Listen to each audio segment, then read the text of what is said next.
welcome all of you to this incredible exhibition curated by Ron Zimmer. But he's just a force in Burnaby, and I'm sure in Vancouver and abroad with all of his you know, a collaborative spirit. So I'm still trying hard to make a difference, I guess.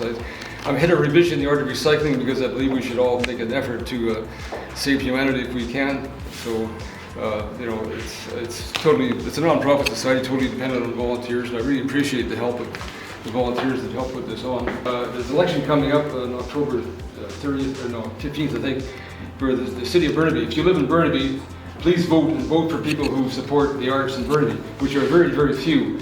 The main one, of course, is Joe Keithy, you may know as DOA, or band DOA. Anyway, he's one of the few forces on city council that actually believes in supporting the arts. So anyway, thanks very much. Have some more drinks, and I hope to see some of you turn out to help us volunteer and put on more good events.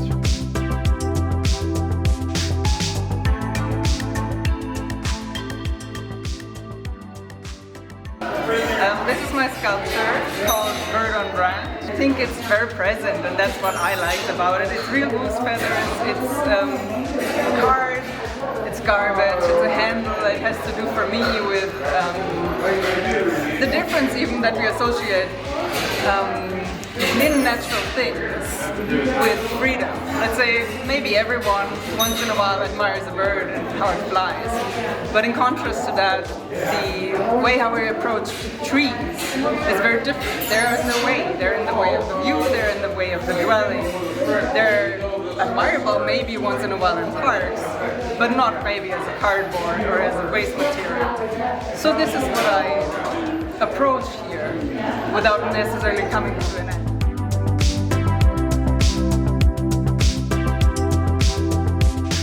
I've been making art for a number of years, and I have a sample of my work right behind me, which is kind of an assemblage piece made from scrap wood objects. And it's called coyote. It may or may not resemble a coyote, but that's the title I'm using.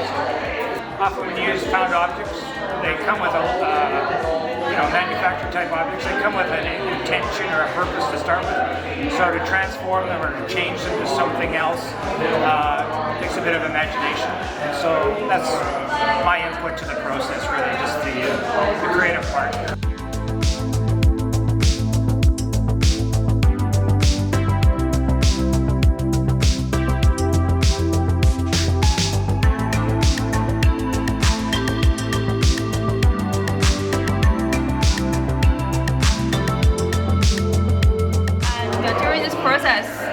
I realized like how easily we can collect those kind of like life waste and how they're telling a story of the modern lifestyle. So the materials that I use in this art is like the bags of potato chips and also the plastic bottles for all those free drinks which destroy your physical health, and also the old magazines, the fashion magazines, another type of junk which hurt you mentally. So that's why I call this piece Phantom Submarine. I feel like they're diving deep into our everyday life.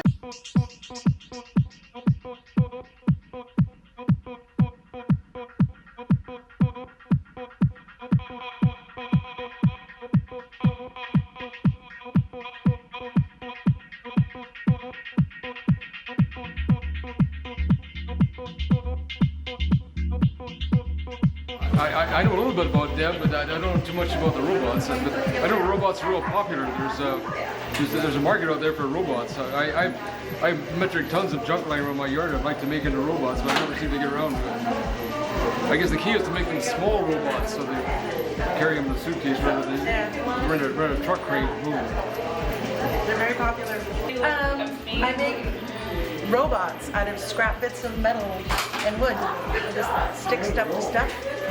I used to name them, but then I got too attached, and so I stopped naming them, because then I would sell one and it would go away and I'd be sad. I just want to make more of these. They're fun. Like I used to make them as Christmas presents, right. And then my partner's sister, who is an incredible ceramic artist, pointed out that people would like them, and that I should actually put them out there to the world. So I did.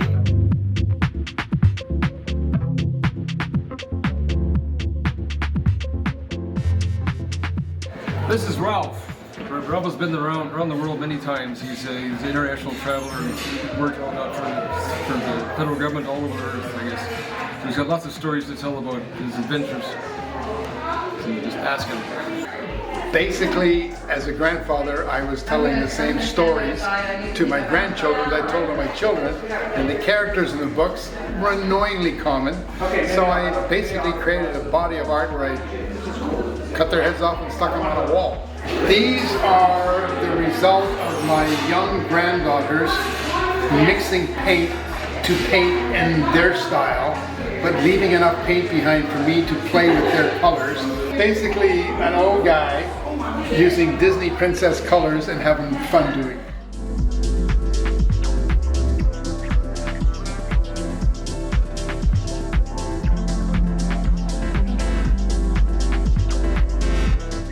Yeah, I love all the different textures and colors you get with different fabrics, so it's just like putting them all together in a fun ball of fun. Some people think they look like monsters, but I just think they make people happy. My version of a satellite.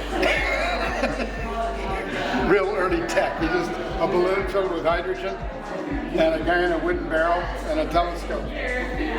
I played with steampunk. I loved the world when muscle power had ended, but the only real mechanical power you made by steam. And this is a pirate balloon. It's an older piece, one of my first ones. Art is just, it's how I pass my life. It was what kept me sane during COVID. Was just pouring all my energy and time into the fact that I wasn't going anywhere. I wasn't going to do anything, so do something. And that something turned out to be a gigantic body of art that I created. Ralph will go on for days if you ask He him keeps questions. asking questions. Yeah. Obviously got no tape running.